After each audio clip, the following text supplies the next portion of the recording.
What's going on, guys? My name is Aaron. I do custom woodwork, and I was requested a tour of my shipping container shop because woodworkers know you never have enough room, so I made it bigger.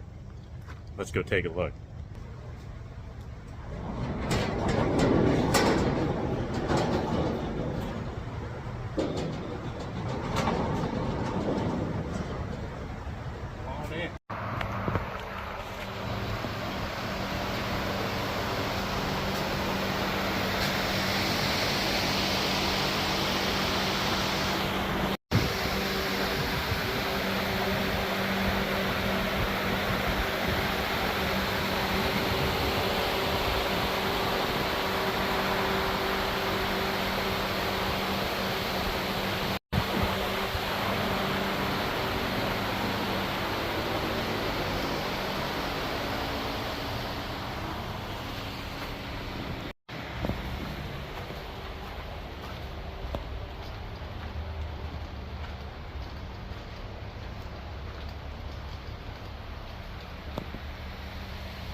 That's the tour. I went from 730 square feet with this little 2.5 car garage out back to almost 2,700 square feet under roof. Obviously, it's not done. Like nothing ever is being a carpenter. It's not done. It's going to change. Spray booth, I'm planning on moving to the back of this garage over here.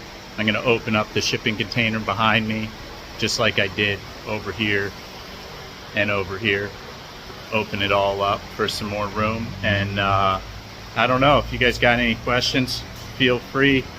I got the first shipping container build permit in the city of Fort Pierce.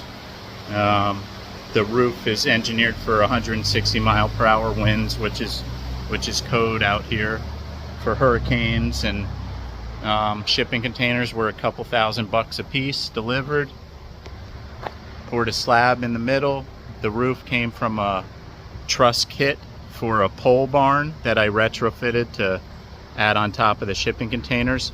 The most expensive part of this addition was the roof structure. I got the trusses, the purlins, the wood purlins, all the metal roofing, and all of the metal trim, ridge caps and flashing, and all of that was about $12,000 total for the roof kit. So that was the most expensive part. I don't know, add it all up, I got $2,000 for each container, $12,000 for the roof. The slab cost me $2,500. Other than that, it's just a bunch of labor. So I got an addition of 2,000 square feet for 12, 13, 14, 15, 16, 17, 18, for under 20,000. I think it's all right.